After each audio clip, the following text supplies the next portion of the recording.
Yo, what's good with it, man? Your boy Savage, aka Sevloke. You tuning in to Sevloke's Hood Tales. Like, comment, subscribe, share, hit the notification bell. Let's get to the politic. Big shout out to everybody showing the channel love. I appreciate the love and support. Thank you for the interactions. First and foremost, before I get started, let me get some privilege in my system. I'm kind of tired. A late night last night. But let me take a double shot of espresso to the face.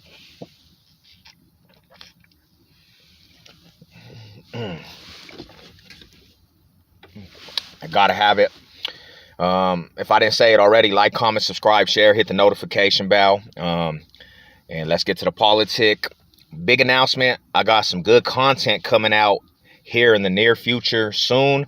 I got some ideas from the comment section, and I think I'm gonna take them up on that offer, and we're gonna get to it. Plus, I got a couple good collabs coming with a couple of my partners.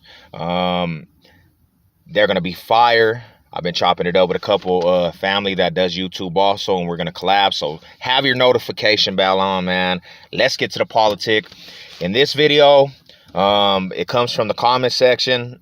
Thank you guys for the interaction. It's a 2-part video. So let's get to this video. The first question is coming from Strange and Unusual, and he asked about the Juggalos out here, and when they hit the yard, how are they treated? I usually don't do these kind of videos because I'm not really up on that scene, but you've been showing my channel a lot of love, so I said let's do it. You know what I'm saying? Just because you the homie and you show a lot of respect. So the Juggalos, man. First time I ever came across some Juggalos was Tech 9. And I remember when Juggalos were they put it together and they were actually rode as a family and a fan base. So to be truthful, a little bit back, bro, the Juggalos out here in Denver, Colorado, they started getting pretty deep. And the ICP fools, if you guys don't know who them fools are, they're from Detroit. They were doing a lot of shows out here. And then Tech 9 was doing a lot of shows out here. So I started coming across them dudes, and at first they were just like a party family, bro, and they represented the ICP family, and they were actually, you know, real respectable when I first met them. And I used to be like, what are these dudes?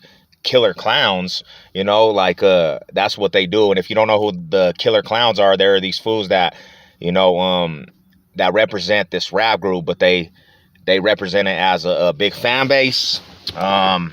And they were cool, you know what I'm saying? They were cool. But back in like 2007, the Juggalos, one of the Juggalos fools that promoted them, and he had a theater out here in Denver, Colorado. This fool, he opened a show. He opened a club called the Roxy Theater.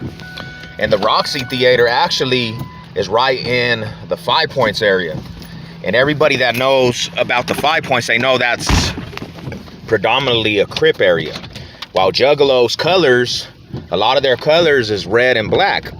So the Juggalos do this show, right? And they do the show at the Roxy, and all them fools are in East Denver, and they're doing their little show, and the fools that were over, the Crips, they end up pressing these fools at the show. And a fight breaks out between the Juggalos and the Crips out down there. And one of the Juggalos actually gets shot. So after that, you started having these Juggalo dudes act like they were gangbanging. They started saying that they were actually like Crip killing. They were on some Crip killing stuff, and they didn't like the Crips. And I used to trip because this is supposed to be like a rap group fan base, but they got on some gangbanging stuff, and then they changed their What Up Ninja to Woo Woo. So it sounds like the Bloods, how they do a Sue Woo, you know. And so basically they turned their little family and fan base into kind of a gang out here, you know what I'm saying? And they were acting like they were tripping with fools, and it was never supposed to be that from the get-go. So fast forward it, you ask me, how do they get treated in prison out here? Well, in prison out here in Denver, Colorado, it's more about gang affiliations than race, to be truthful. You know, you have Mexican Bloods, Mexican Crips, Black Sureños. It's just more about your organization than anything. You do have the racial tensions on some yards, and those are, you know, more higher level yards. But when it comes to the white dudes, they be tripping on any white dude. They be tripping on any white dude, and they're in their business. If you're a white Crip, you're going to be fading out with the white dudes. You know, they don't get around it. They don't like that at all. While the Juggalos, if they hit the yard, they're automatically basically expected to ride for the white, you know, the waifus. Dang, a big old wreck over here. And they usually become, you know, they become on that racial aspect. There's no getting away. There's no getting around that with them. You know, I know some white homies that are white Crips, but they had to literally go through the tundra for being that, and they had to fight majority every day of their life in prison until they earn that respect, or they really knock one of them fools down. So for the most part, they have to fall in line with the white politics. You know, they fall in line with the white politics. There's no way around it. I remember on one yard though, there was about 4 of them fools that hit the yard, and they try to make their own car, and they try to have their own tables and different things, and it didn't work like they thought it was going to, because then white fools, they just took them off the yard and eliminated them, you know. So it didn't last long. So I hope I answered that question, man. You know, thank you for the interaction. And the next one is from Important Nobody. Big shout out to you. And you were asking about, is there any gangs out here, like outside of the metro and in the metro, that don't follow the West Coast politics out here? Yeah, there really is, because there's original Denver hoods out here, bro.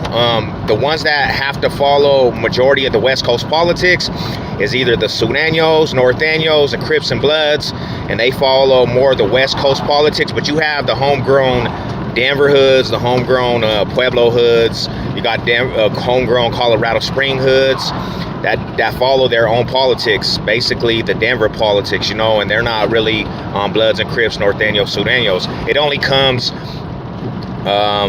becomes an issue when you banging organizations from the land, you know what I'm saying?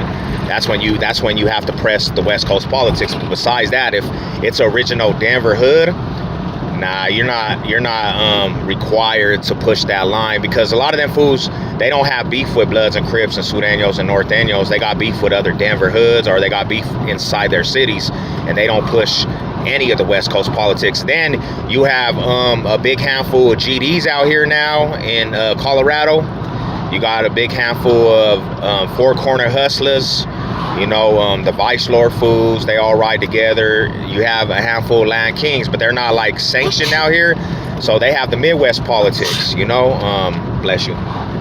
So that's that, man. You know, thank you guys for the interactions and the requests. Mile high salutes, everybody. Go Broncos. It's time to slap up these Raiders. You know what it is. Let's go.